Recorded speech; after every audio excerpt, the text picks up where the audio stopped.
मित्रों, हमारे देश के अंदर एक बड़ी पत्रकार है जिनका नाम है अरफा खानम शेरवानी। मित्रों, हमारे देश के अंदर एक बड़ी पत्रकार हैं जिनका नाम है अरफा खानम शेरवानी। अब इनको बड़ी परेशानी हो रही है और इनको तकलीफ हो रही है एक फिल्म धुरंधर से, जो कि अभी नई नई लॉन्च हुई है और वर्ल्ड वाइड लगभग 200 करोड़ का कारोबार कर चुकी है। फिल्म की लोकप्रियता बढ़ रही है और इसीलिए इस तरह के जो लोग हैं जो अक्सर देशद्रोही बातें करते हैं, इनके चेहरे जो है वो लगातार लटकते जा रहे हैं।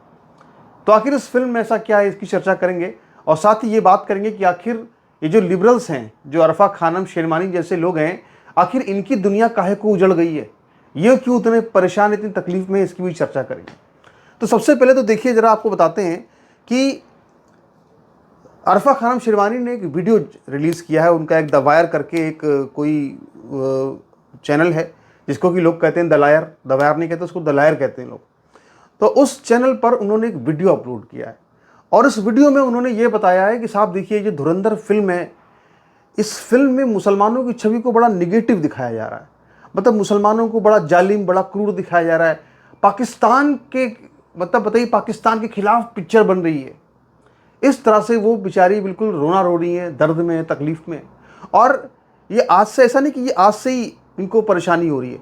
2014 साल 2014 में जब प्रधानमंत्री मोदी चुनकर आए, तब से ही इनको तकलीफ है, तब से ही इनको दर्द है। इनकी तकलीफ, इनकी पीड़ा, इनका दर्द जो है वो लगातार बढ़ता जा रहा है। अभी बिहार का विधानसभा चुनाव हुआ, उसके नतीजे आए, तो ये एक पैनल में डिस्कशन कर रही थी और वहाँ पर इन्होंने ये कहा कि मैं तो ये सोच के परेशान हूँ कि आखिर ये जो दौर चल रहा है, ये जो लगातार बीजेपी जीत रही है, जो हिंदू वोट बैंक जो है जिता रहा है बीजेपी को, ये दौर आखिर ख़त्म कब होगा?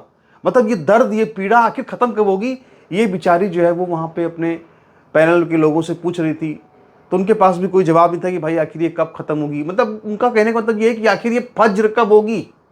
फज्र मतलब सुबह। आखिर ये जो सुबह है, ये फज्र कब होगी और कब जो है ये मोदी हटेगा, कब जो है हिंदुवादी ताकतें जो है वो सत्ता से हटेंगी? इसको लेकर के इनकी बहुत ज़्यादा परेशानी है। ऐसा नहीं कि ये पहली बार, साल 2014 में जब मोदी जीते, उसके बाद साल 2024 में जब मोदी जीते, तब भी यही परेशानी, यही रोना उनका था कि भैया ये दिन बिताए नहीं जा रहे, बहुत तकलीफ है। तो अब इनको जो नई तकलीफ हुई है वो धुरंधर फिल्म को लेकर के हो गई है। धुरंधर फिल्म जो है उसमें ऐसा, भैया इन्होंने क्या देख लिया पता नहीं, इन्होंने क्या क्या आरोप लगा दिए। आदित्य धर, आप जानते हैं, एक वो फिल्म प्रोड्यूसर है, उन्होंने एक पिक्चर बनाई थी उरी, उन्होंने ही इस फिल्म को बनाया है। और जाहिर सी बात है कि फिल्म जो है वो भारत के किसी जासूसी मिशन को लेकर के है कि भारत में कोई रॉ का जासूस है जो कि जा करके पाकिस्तान में सभी को चकमा देते हुए और भारत का मिशन पूरा करके आता है। फिल्म तो एक लाइन तो फिल्म की ये है, लेकिन अब इनको तकलीफ क्यों हो रही है, इनको परेशानी क्यों हो रही है, वामपंथियों को, लिबरल्स को और इस तरह के अरफा खानम शेरवानी जैसे लोगों को? उसकी वजह क्या है? उसकी वजह दरअसल ये है कि पहले जो फिल्में बनती थी ना, उन फिल्म में दिखाते थे कि चाहे मुसलमान जो है वो कितना ही देश के खिलाफ बोले, कितना ही पाकिस्तान जिंदाबाद नारे लगाए, कुछ भी करे, ठीक है, राष्ट्रगान अगर होता है तो खड़ा ना हो, वंदे मातरम हो तो खड़ा ना हो, तो ये सब कितना कुछ भी हो, लेकिन इसके बाद भी जो है वो मुसलमानों की जो इमेज थी उसको पिक्चरों में बड़ा अच्छा दिखाते थे।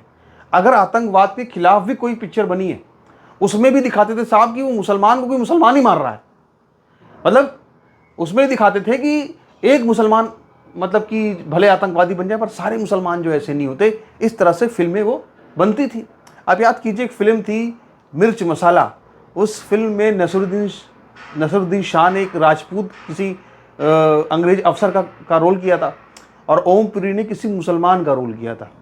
वो कोई हवलदार, चौकीदार टाइप, कोई खान टाइप का था। उसमें दिखाया जाता है कि साहब जो राजपूत अफसर होता है ब्रिटिश का, वो जो है वो भारत की औरतों के साथ रेप करना चाहता है और जो मुसलमान हवलदार होता है वो कैसे बचाता है, उनको जान दे देता है अपनी। तो इस तरह की पिक्चरें बनती थी जिससे कि मुसलमानों का एक झूठा महिमा मंडन होता था। यानी कि जो बाबर, जिन लोगों को मानते हैं कि हमारे रहनुमा है बाबर अकबर, वो जो बलात्कारी बादशाह होते थे, उन्हीं बलात्कारी बादशाहों की कोई से अपने आप को ये जोड़ते हैं। तो ये तो भाई बलात्कारी बादशाह थे, लेकिन इन लोगों को दिखाया जाता था साहब कि नहीं, ये बहुत अच्छे चरित्र के होते हैं, पठान तो कभी झूठ नहीं बोलता और क्या क्या ये सब चीज़ें दिखाते थे पिक्चरों में, और वो दोस्ती यही निभाना जानते हैं। इस तरह की फिल्में आप देखते थे। अब इस तरह की फिल्में आ नहीं रही। तो अब क्या हो रहा है, आप एकदम ब्लंट ट्रुथ जो है, जो कटु सत्य है, जो सच है, जैसा है उसको वैसा दिखा दिया जा रहा है। तो उससे इन लोगों को बहुत ज़्यादा तकलीफ हो रही है। अब सवाल ये उठता है कि आखिर बाहुबली फिल्म जो ये धुरंधर फिल्म है, इसमें ऐसा क्या दिखा दिया गया है, इसमें ऐसा क्या बता दिया गया है कि इनको इतनी ज़्यादा परेशानी हो रही है।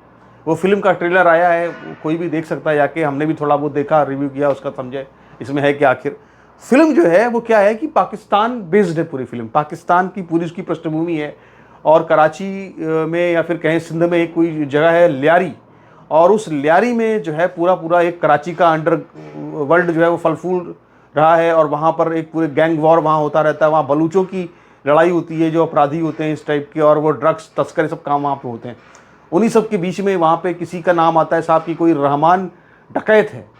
अब वो रहमान डकैत का रोल जो है अक्षय खन्ना ने किया है, तो उससे भी तकलीफ है अरफा खानम शेरवानी को कि भैया इतने बड़े बड़े हीरो लोग क्यों ऐसे रोल कर रहे हैं। अब दिखाया उसमें ये गया है कि उसे रहमान डकैत जो था वो असली में एक्चुअल में था वहाँ पे, वो भी पुरानी घटना है वहाँ की, पाकिस्तान की है।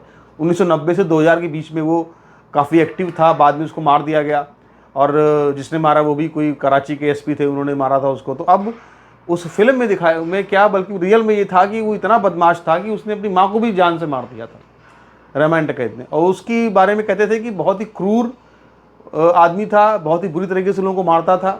और उसमें डायलॉग भी है पिक्चर में कि जो है रहमान डकैत की मौत बड़ी कसाईनुमा मौत होती है, इस तरह का डायलॉग भी उसमें है। तो उसमें बेसिकली फिल्म में दिखाया गया है कि पाकिस्तान के लोग किस तरह के क्रूर होते हैं, किस तरह से वहाँ क्रूरता की जाती है, किस तरह से उनकी माइंडसेट होती है। जिहाद की पूरी पोल खोली गई उसमें, आईएसआई कैसे अपराधियों का इस्तेमाल करती थी हमारे भारत के खिलाफ में, ये सब बातें उसमें बताई गई है। तो ये सब बातें जो बताई गई हैं, इससे पाकिस्तान को तकलीफ हो समझ में आता है। पाकिस्तान में तो चर्चा हो रही फिल्म की, वहाँ भी खूब चर्चा हो रही पाकिस्तान के अंदर, भैया ये क्या दिखा दिया, लियारी घुमा रहे लोग जाके, जो बड़े बड़े पत्रकार सब लियारी में जाके वहाँ रिपोर्टिंग कर रहे हैं उनके वहाँ पे। अब तो भैया सब वहाँ पे पूरा ये सब चल रहा है। लेकिन जो यहाँ भारत के जो लोग हैं, खासकर वामपंथी लिबरल, उनको बड़ी तकलीफ हो रही है कि आखिर पाकिस्तान को जो है वो इस तरह से क्यों दिखाया जा रहा है। तो ये सारी जो लब्बो लुआब है वो ये है कि जो इस्लाम में जिहाद का पाकिस्तान का जो कड़वा सच है, वो कड़वा सच और जो सच असली चेहरा जब सामने दिखाते हैं ना, इनके सामने आईना रख देते हैं, तो इनको तकलीफ हो जाती है कि साहब हम तो इतने गंदे हैं, अरे हमारे बारे में ऐसा क्यों बता रहे हो दुनिया को, हमें ऐसे मत बताओ, हमें अच्छा बताओ। जब गंदे हैं तो अच्छे गंदे ही बताएंगे, अच्छा क्यों बताएंगे भाई।